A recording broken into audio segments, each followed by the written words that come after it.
workshop on essay introductions.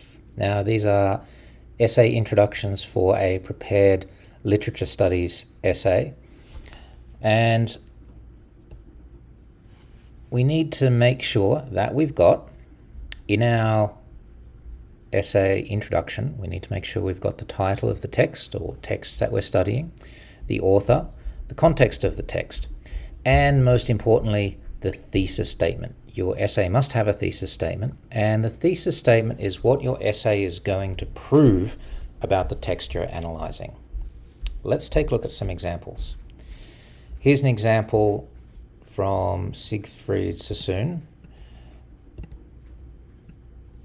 who was a British author, and he was in World War I, and he did not like World War I.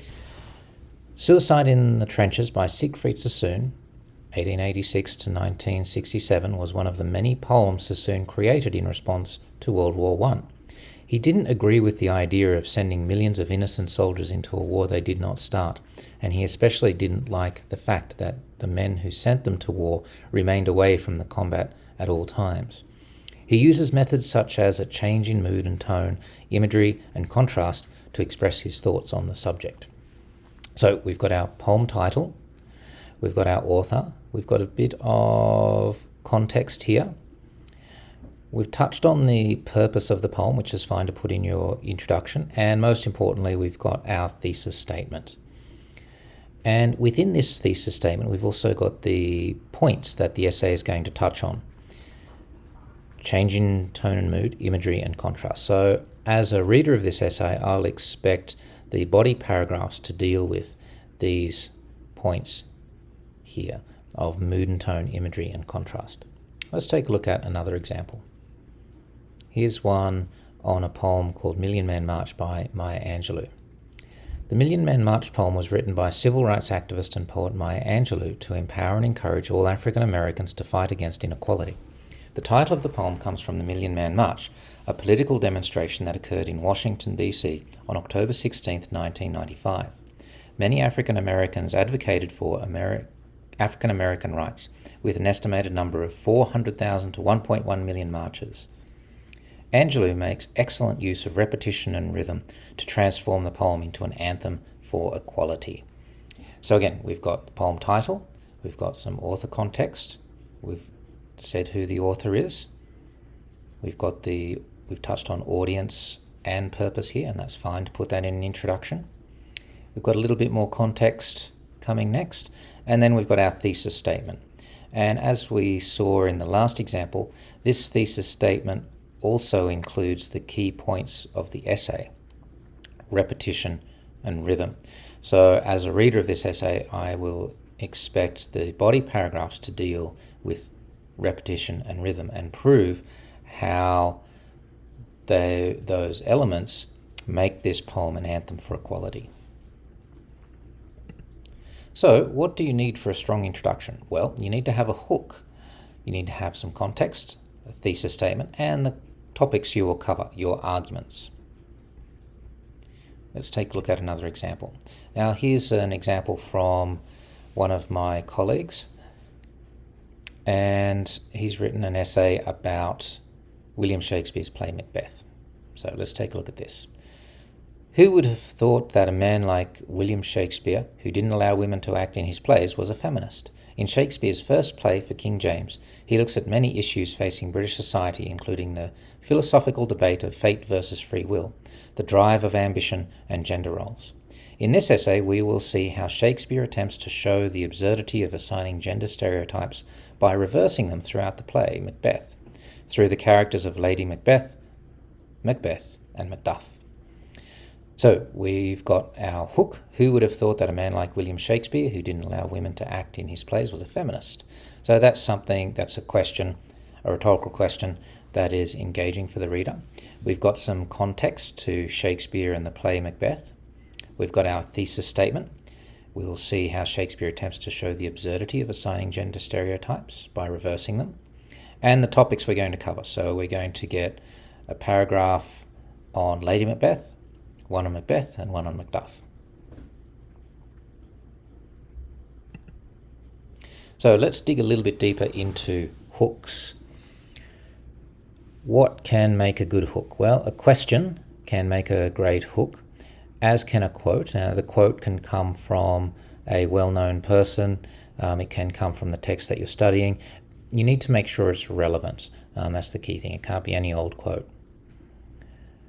You could start with a definition. Another way to do it is a controversial statement. And journalists sometimes do this with their in-column articles. Or you could start with a little-known or surprising fact. A lot of podcasts will start in this way now. And you can use the same techniques for your essays. So let's look a little bit at context. What should you include for context? You can include you have to include the author. You have to include the title. Now, here are some other things that you can include, but you don't have to. The historical context, making sure it's relevant to your thesis statement. We're not after a history report here. It needs to be very relevant, only the relevant information for your thesis. You can tell your reader why this thesis, topic, or idea is important or relevant. So it might be something that's relevant because of current world issues or a current news event. Now, you should limit this to a maximum of 4 sentences. I would say 2 sentences is enough for context, maybe even 1 sentence. All right, let's look at the most important bit, the thesis statement. This is the statement that answers your research question or your essay question. How do you do this? Well, you turn your research question or your essay question into a statement. So here's an example. How does Shakespeare feel about the stereotypical cultural roles of men and women in Elizabethan England? Here's the thesis statement. So I'm taking this question and answering it. Shakespeare attempts to show the absurdity of assigning gender stereotypes. And so we can see question and answer right there. Now, a weak thesis statement is one that is obvious and one that is not debatable. You do not want a weak thesis statement. Here's an example. Shakespeare has many examples of gender role swapping in the play Macbeth. While this is something you can prove in your essay, it's not very insightful and it's a little bit obvious. So it's too obvious and will make for a weak essay that will simply retell sections of the play where gender roles have been switched. There's not much room for analysis or for an interesting argument. So that's a weak example. Now let's look at a strong thesis statement.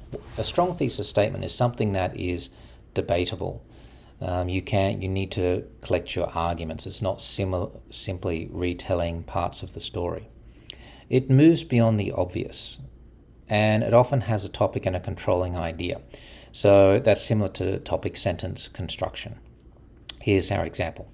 Shakespeare attempts to show the absurdity of assigning gender stereotypes by reversing them throughout the play Macbeth. This example is strong because it goes beyond the obvious. You could argue the opposite case as well, and so it makes for some more interesting discussion in the essay. And there's a lot of room for analysing and explaining the quotes and the characters in a way that proves the thesis statement. So you've got room to show your knowledge and understanding here. So the next part is the topics you will cover. These are the points of your essay that prove the thesis statement, and they will become the topics in your topic sentences.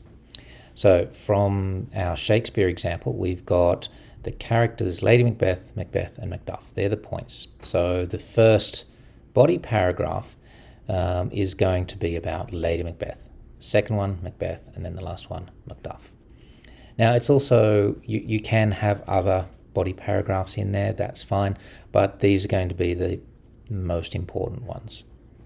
And any other body paragraphs and points that you put in there need to be relevant to Lady Macbeth, Macbeth, Macduff, and how the gender stereotypes are reversed for them. Now, it's always a good idea to put your strongest point first. That's another thing to remember. Start strong. All right, that's it for our essay introductions. I hope that was helpful and enjoy your essay writing experiences. Bye.